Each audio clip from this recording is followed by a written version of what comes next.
62 bodies have now been recovered and 100 migrants still missing after boat tragedy off Libyan coast. World leaders join Tunisians at burial of late President Caid Essebesi in Tunis. And activities held on both sides of the Korean Peninsula to mark 66th anniversary of Korean Peace Armstice Agreement. Hello and welcome to Africa Live. As always, great to have you with us. I'm Richard Nta, live in Nairobi. And for those of you joining us from across the continent and around the globe, we thank you for joining us. Let's take a look at other stories making headlines this hour. A medical technology startup in Nigeria fights to make malaria treatment easy, quick, and affordable. And in sports, Algerian Riyad Mahrez gets honored in his hometown of Sarcelles for AFCON triumph. Well, we begin in Libya, where aid workers say that so far 62 bodies have been recovered off the coast of the city of Combs. This comes after a boat carrying over 300 migrants capsized on Thursday. About 115 people are still missing and feared dead as searches continue. The United Nations Refugee Agency has cited the incident as the worst Mediterranean tragedy of the year. Libya acts as a major transit route for migrants from sub-Saharan Africa hoping to reach Europe. Meanwhile, migrant crossings continue to take place despite that drowning tragedy off the Libyan coast on Thursday. Libyan officers intercepted another boat of migrants looking to reach Italy. They were taken to Tajura, where they are receiving medical care. We are waiting for Liwa Migration Center in order to transfer them there. Sometimes the rescue missions are slow due to the inability of migration centers to take all the migrants. Well, the late Tunisian President Caid Essebesi has been buried. Mourners and various foreign leaders and delegates gathered at the country's Carthage Palace to bid the first democratically elected Tunisian president goodbye. President Caid Essebesi passed away at the age of 92 on Thursday morning. He has been buried at the Al Salag Cemetery in the Tunisian capital. Essebsi took over the presidency after winning the country's 2014 elections. Sudan's general prosecution on Saturday officially raised charges on officers over the involvement in dispersing the sit-in area in front of the Army's general headquarters in Khartoum on June the 3rd. Fath al-Rahman Saeed, head of the investigation committee, told a press conference that the officers to be charged include a major general and a brigadier general accused of instructing a riot force to take part in cleaning the Columbia area. Their punishment may amount to death or life imprisonment. He further said that the investigations confirmed the presence of 3 persons dressed in civilian costumes who shot at protesters from the building of al-Bashir's medical city north of the Army's General Command. Saeed revealed that 87 people were killed between June the 3rd and June the 10th, noting that 17 of them were killed inside the sit-in area.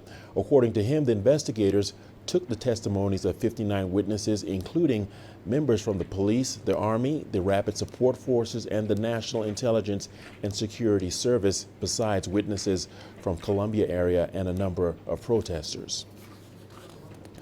Meanwhile, in Khartoum, negotiations between the Sudan Military Council and the opposition continue as both sides try to hammer out a final roadmap for a transitional period in Sudan. This comes after a failed coup attempt last week. CGTN's Yasser Hakim has the story. The meetings in Khartoum are picking up from the latest deal sponsored by the African Union and Ethiopia. However, the peace talks have been overshadowed by a failed coup attempt by officers loyal to former President Omar al-Bashir. The coup attempt reflects the internal problems within the military council, and this could of course strengthen the position of the opposition in negotiations. But the fear is that these events could be supported by foreign forces that want to destroy the peace process. The coup attempt brings to the surface fears that there are other parties in Sudan that might disrupt the peace efforts. Sudan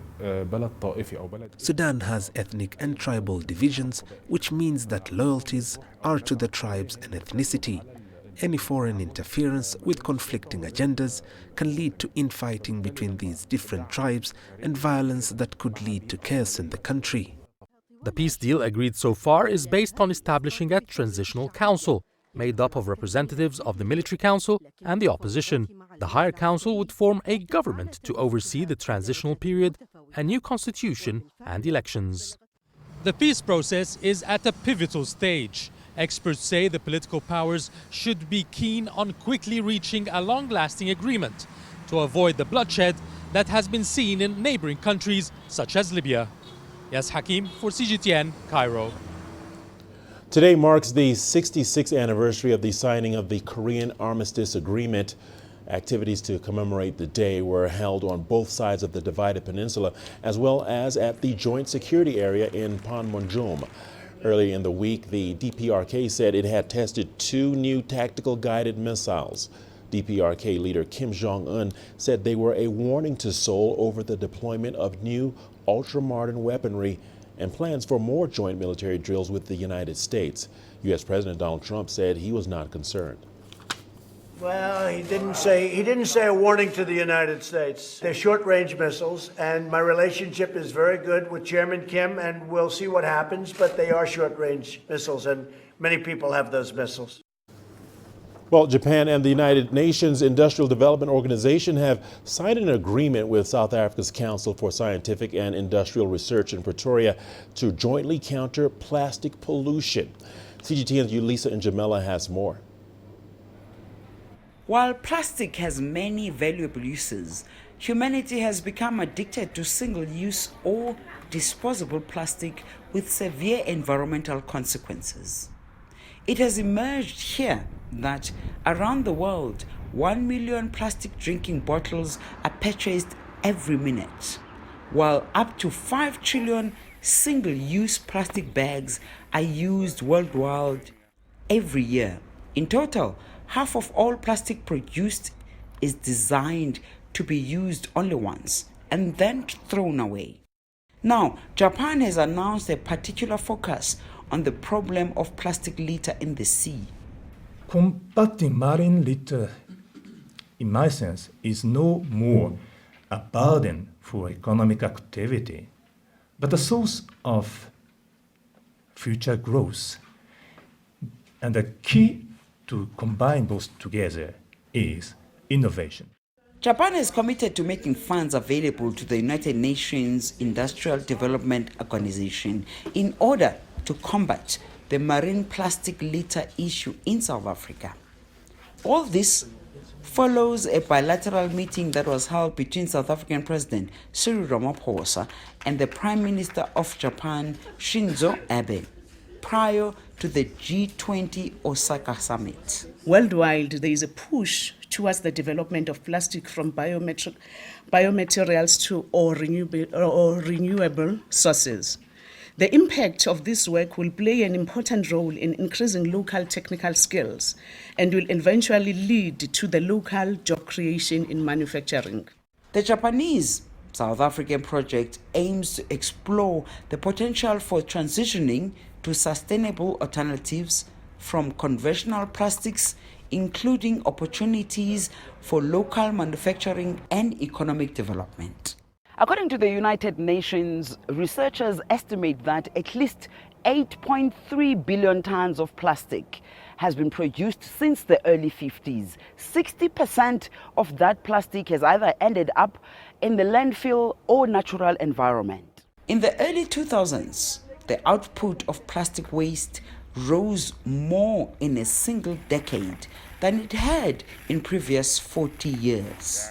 From the recent global development trends, shifting towards alternative material for single-use plastics could not be avoided and opens an opportunity to tap on new business models in the green industry sector within an inclusive, sustainable industrial development approach. The problem is with plastics is that it's the most environmental friendly product that we can use, but we should not throw it out and let it end up in the environment. So it's how we dispose of that. In South Africa, we sit with the problem that waste management is not effective. The United Nations asserts that today we produce about 300 million tons of waste every year. That's nearly equivalent of weight of the entire human population. You listen to Jamila for CGTN in Pretoria, South Africa. You're watching Africa Live on CGTN. We've got a lot more news stories coming your way, including a medical technology startup in Nigeria fights to make malaria treatment easy, quick, and affordable. And we take you to Uganda, where refugees are given free land to build homes and carry out agricultural activities. Africa, the most iconic wildlife destination in the world. Its unique ecosystems were formed over countless eons. Many people can only dream of visiting this natural paradise. But now, for the first time ever, CGTN Wild Wonderland live show is bringing Africa to you through all of our online platforms. 14 episodes from July 22nd to 28th take you to adventure through the Great Plains of Kenya's Masai Mara, the Serengeti in Tanzania, and the Greater Kruger Park in South Africa. Welcome aboard the wildest ride of a lifetime. This is Wild Wonderland live show, only on CGTN.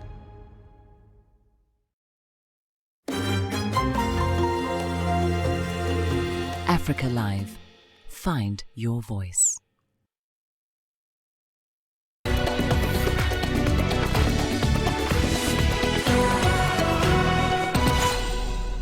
Welcome back. A health tech startup in Nigeria has come up with an innovative way to help people access malaria treatment. Wella Health automates services for community pharmacies so that treatment is easy, fast, and affordable. It has also created health insurance specifically designed to help Nigerians fight malaria. CGTN's Deji Badmans has more. John suspects he has malaria and has come to this pharmaceutical store in his community to get tested and receive treatment. He is one of the subscribers on the Wella Health tech platform. And this pharmacy is also signed up to the Wella Health Malaria Initiative as well. The pharmacist in charge takes John in for a quick and simple test for malaria. The test confirms John indeed has the disease and has to be treated. The pharmacist puts on his computer, opens the Wella Health software, where he enters John's details and the drugs to be administered, and before long, John is on his way.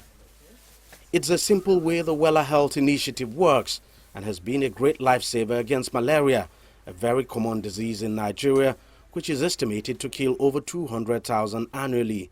Two things cause these deaths of over 200,000 Nigerians. First one is the affordability of malaria care and treatment.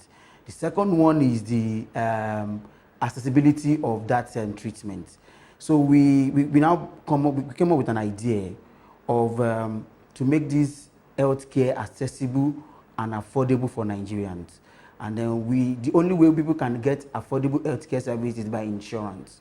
So with just 425 naira every month, you'll be able to have access to malaria care and good quality service in any part of Nigeria, anywhere you are in Nigeria, you'll be able to have affordable and accessible healthcare service. How it happens is that we send patients to the pharmacy. Even before the patient gets to the pharmacy gets the number and the details of the patients coming in. So they assess them, they test them and give them medication. And Wella Health pays the pharmacy instantly. Before now, patients will always go to a pharmacy and make a complaint. So whether or not malaria parasite is confirmed, they get medications and they go home and take them. This is not totally right. So with this, rational use of drugs has been ensured because we are always going to do testing for these patients to confirm if they have malaria parasite or not before treatment is instituted. It has been quite helpful in our ramification concerning health because it's cost effective, it reduces the amount of cost in acquiring drug to treat malaria. Like John, hundreds have now signed up for the initiative, and over 1,000 pharmaceutical stores across Nigeria have also signed up as well. When you sign up, we reach out to you to confirm your subscription. And when you have malaria, or you feel like you're feeling sick or you have malaria, you reach out to us either by call, chat, or by text. And then we send you to a pharmacy very close to wherever you are in Nigeria, where you'll be tested and be given medication based on the outcome of the test. Other than the 425 Naira malaria monthly insurance plan, which is about $1.2, Wella Health has other higher plans, depending on the pass of the patient. Our target is to reach 2 million Nigerians by the end of 2020. And then we will need all the help we can get. Organizations can come on board, donor organizations can come on board, fund this platform for us to be able to scale across to every part of Nigeria. The government has an ambitious plan to eliminate malaria in the country by next year. While that plan seems unrealistic, initiatives like Wella Health are helping to make a big difference in Nigeria's fight against the malaria disease. Deji Badmo, CGTN, Lagos, Nigeria. Uganda has one of the world's most progressive approaches to asylum seekers. The East African country is particularly remarkable because many refugee families are given, listen to this, a plot of agricultural land and raw materials to build their own home upon arrival. CGTN's Daniel Arap Moy has been speaking to some of these refugees. Uganda has been subject to a great deal of international attention for the way it has fostered positive relations between host communities and refugees. Despite the huge numbers of refugees arriving every day from the Democratic Republic of Congo, the East African country has continued to allocate free land to refugee households for agricultural production. Basa Kene is one among hundreds of refugees who have fled the unrest in his home country to seek refuge in Uganda. Basa, who lives with his wife and 6 children, was allocated a piece of land in Changwali refugee settlement southwest of Uganda's Hoima district, a place he has lived for the past 2 years. Basa used part of the land given to him by the Ugandan government to build a small house for his family. The remainder of the land was used to cultivate a few crops to supplement the family's diet, away from the weekly food distribution by the World Food Programme. As we receive them, after refugee getting a status, getting an attestation, a prima facie, that family is allocated a piece of land, 50 by 100 meters.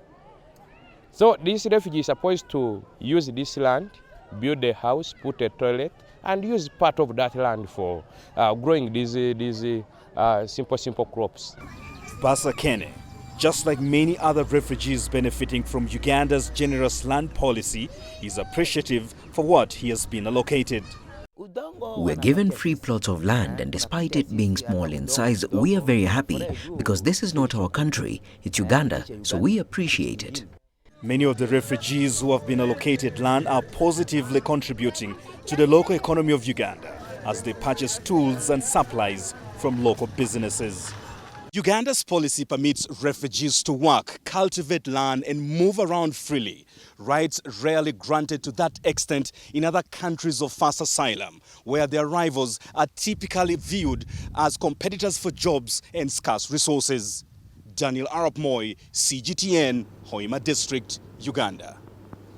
All right, this is Africa Live, and we've got your sports news coming up after the break. Here's a sneak peek at the headline. In sports, Algerian Riyad Mahrez honored in France for winning the Africa Cup of Nations.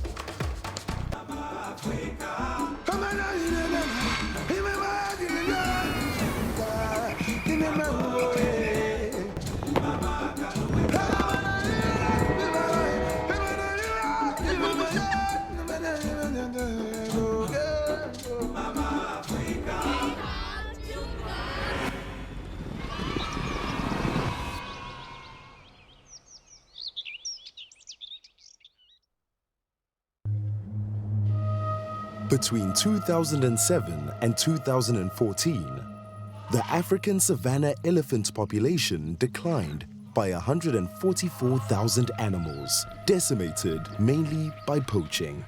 In Tanzania, home of the iconic Serengeti National Park, the elephant population has shrunk by 60% in 5 years.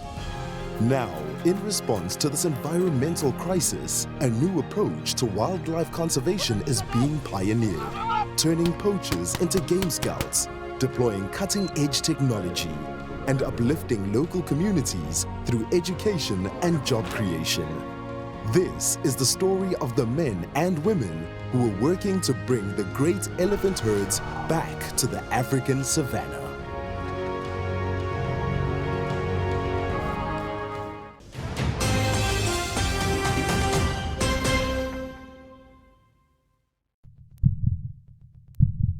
Africa, where champions are made, records are broken, legends are born. We're there for every goal, for every knockout, for every step of the way. Match Point, only on CGTN.